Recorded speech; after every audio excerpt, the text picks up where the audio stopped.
বর্ষা দিনে আমি এই মচমচে গরম ঝাল ঝাল নিয়ে এসেছি লঙ্কার চপ। তো চলো শুরু করলে আজকের রেসিপিটা। আর রেসিপিটা পুরো দেখার জন্য তোমাদের কাছে অনুরোধ রইল। নমস্কার, আমি শিলা আপনাদের আবার নতুন ভিডিওর সাথে চলে এসেছি। আজকে এই যে লম্বা লম্বা লঙ্কা, এই লঙ্কার চপ বানাবো। বর্ষাকালে লঙ্কার চপ খেতে দারুণ লাগে। আর এই লঙ্কাগুলোকে আমি এরকমভাবে 4 ভাগ করে, এক একটা লঙ্কা মাঝখান থেকে 4 ভাগ করে আমি কেটে নেব। তো সবগুলো লঙ্কা কেটে নিই, তারপরে আসছি। এখানে সবগুলো লঙ্কা লম্বা লঙ্কা কেটে নিয়েছি। এবার এখানে বেসন নিয়ে নিয়েছি। আর বেসনে নিয়েছি এখানে 1 কাপ বেসন, 4 ভাগের 1 ভাগ আমি নিলাম এখানে কর্নফ্লোর পাউডার।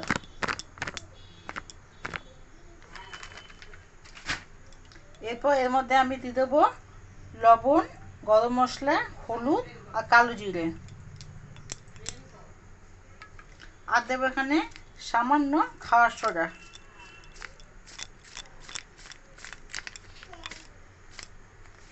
এবার একে ভালো করে অল্প করে জল দিয়ে ভালো মতন একটা ঘোল বানাবো। গোলার পরে আমি দেখাচ্ছি কতটা থিকনেস রাখবো। বেসনটাকে আমি এরকম ভালো করে ফেটে নিচ্ছি। যতটাই ভালো ফেটাবো ততটাই এটা ভালো মুচমুচে হবে। এক দিশে এরকম করে ভালো করে আমি বেসনটাকে ফেটিয়ে নেব। আর থিকনেসটা এরকম রেখেছি, বেশি পাতলা না বেশি মোটা না।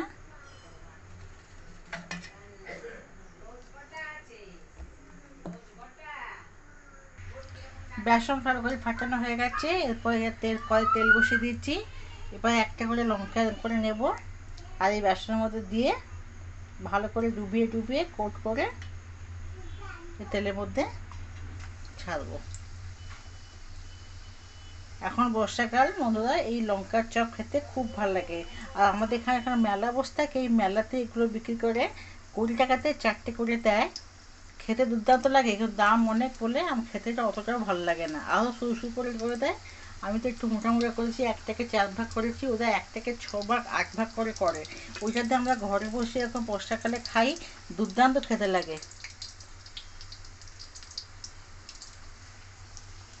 এভাবে সবগুলো আমি একটা করে এখন বেসনে ডুবোবো। আর এগুলো ভালো করে এখন তেলে দেবো। তোমরা বাড়িতে অবশ্যই বানাবে, এখন বাজারে খুব ভালো পাওয়া যায় এগুলো। বর্ষাকালে ঝাল ঝাল লাগবে, খুব ঝাল না, তবে খেতে একটু একটু ঝাল ভাল লাগে। আর স্বাদটা খুবই ভালো।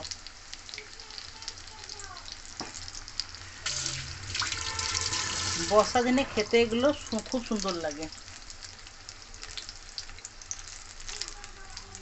এভাবে লাল লাল করে আমি ভেজে নেব। দেখুন ফুলে উঠেছে, দেখো।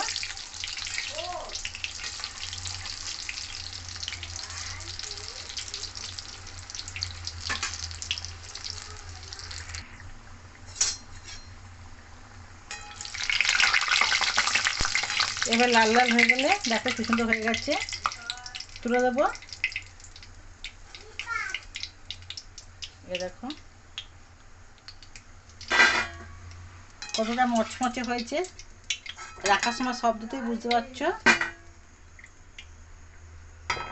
এভাবে সবকটা ভেজে নেব। আমার সবগুলো এখানে ভাজা হয়ে গেছে।